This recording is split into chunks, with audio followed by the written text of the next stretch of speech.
Welcome to English Unplugged, the podcast. In today's episode, we continue the journey of Adam, a young student who traveled to London to improve his English. This is not just a story. It is an adventure where every street, every classroom, and every new face became a teacher for him. As you listen, you will discover new phrases, natural conversations, and the courage it takes to speak a language that is not your own. So sit back, relax, and walk with Adam through the busy streets of London. Adam had always dreamed of studying abroad. He lived in a small town where people rarely traveled outside their country. His English was good enough to pass exams, but he wanted more. He wanted to speak freely, to think in English, and to live in English. Finally, the day arrived. He got an admission letter from a language school in London. His family supported him, though they worried about him being far away. Adam packed his bags with books, clothes, and a diary to record his experiences. The plane journey was his first big adventure.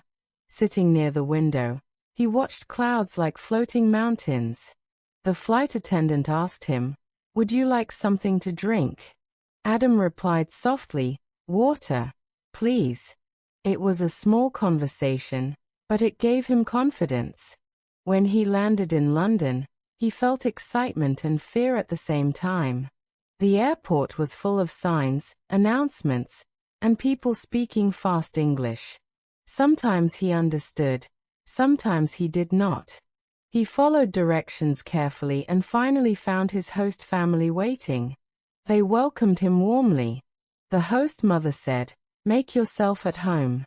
Adam smiled, nodded, and whispered, "Thank you."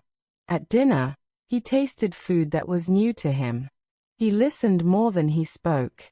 In his diary, he wrote, "Today, my English journey truly began."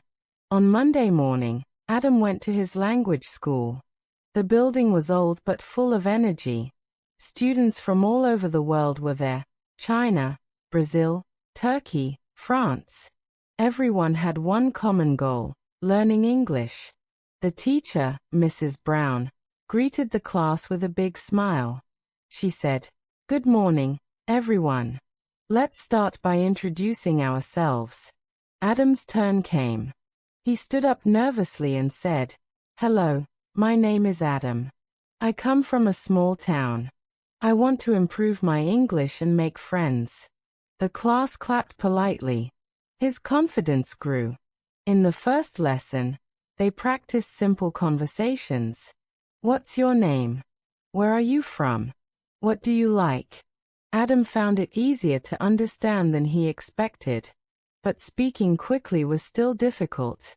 During the break, he joined two classmates, Maria from Spain and Kenji from Japan. They spoke slowly and helped each other. Maria asked, "What do you usually eat in your country?" Adam answered, "We eat rice and vegetables. Sometimes chicken." Kenji laughed and said, "Almost same in Japan." That day, Adam learned that English was not only grammar, it was friendship. The school organized city tours. Adam saw Big Ben, the Tower Bridge, and the British Museum. He wrote new words in his diary: clock tower, river, painting, sculpture. Every evening, he reviewed them before sleeping. Adam wanted to test his English in daily life. One evening, he went to a small restaurant near his host family's house. The waiter asked, "Eat in or take away?" Adam did not understand at first. He asked politely, "Can you repeat?" The waiter smiled and explained. Adam learned a new phrase that day. He ordered food, said thank you, and felt proud that he managed a conversation alone. Another day, he went shopping for clothes. The shop assistant asked, "What size are you looking for?" Adam struggled for a moment but then replied slowly. He tried clothes, asked about price, and paid with confidence. Simple activities became lessons. Every place was his classroom. At the library, Adam joined a free English-speaking circle. People sat in groups and discussed topics. Adam listened carefully, then added his opinion in short sentences. The group clapped and encouraged him. He realized that libraries were not only for books. They were for building confidence. Adam also explored markets. He asked for directions, bargained for small souvenirs, and asked about train timings. Each interaction made him stronger. He started enjoying mistakes because every mistake taught him something new. In college, Adam worked on a group project. The team had students from Japan, Spain, and Germany. Everyone spoke English differently. At first, there was confusion. Sometimes accents made it hard to understand. But slowly, they found a rhythm. Maria spoke fast but clear. Kenji used simple words. Lisa from Germany focused on grammar. Adam balanced between them. Together, they created a presentation. During practice, Adam said, "I can explain this part." At first, his voice shook, but his teammates supported him. On the final day, he stood in front of the class and presented confidently.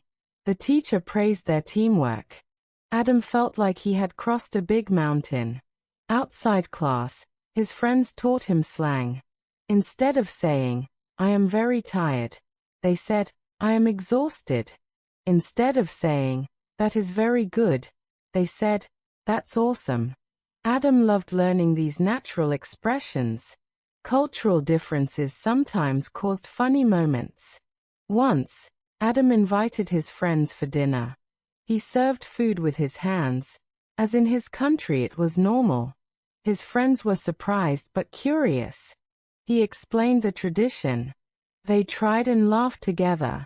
Adam realized that language was not only about words. It was about culture, respect, and sharing. Time passed quickly. Weeks turned into months. Adam's English improved greatly. He no longer translated in his head. He thought directly in English. On his last day in London, he walked through the streets one more time. The city that once felt strange now felt familiar. He ordered coffee confidently, asked for directions, and even helped another tourist who was lost. That moment made him smile. At the airport, he opened his diary. The first page said, "Today, my English journey truly began." On the last page, he wrote, "Today, my English journey continues forever." As the plane took off, Adam looked out of the window and whispered to himself, "I can speak, I can learn, I can grow." London gave me more than English. It gave me confidence, courage, and friends for life. Thank you for listening to this episode of English Unplugged, the podcast. Adam's journey reminds us that learning a language is not about perfection. It is about practice, patience, and courage. Every small conversation is a victory. Every mistake is a lesson. Wherever you are in your English journey, keep going, keep speaking, and keep believing in yourself. Join us next time for another story that inspires learning and growth. Until then, stay curious, keep practicing, and let English be your adventure.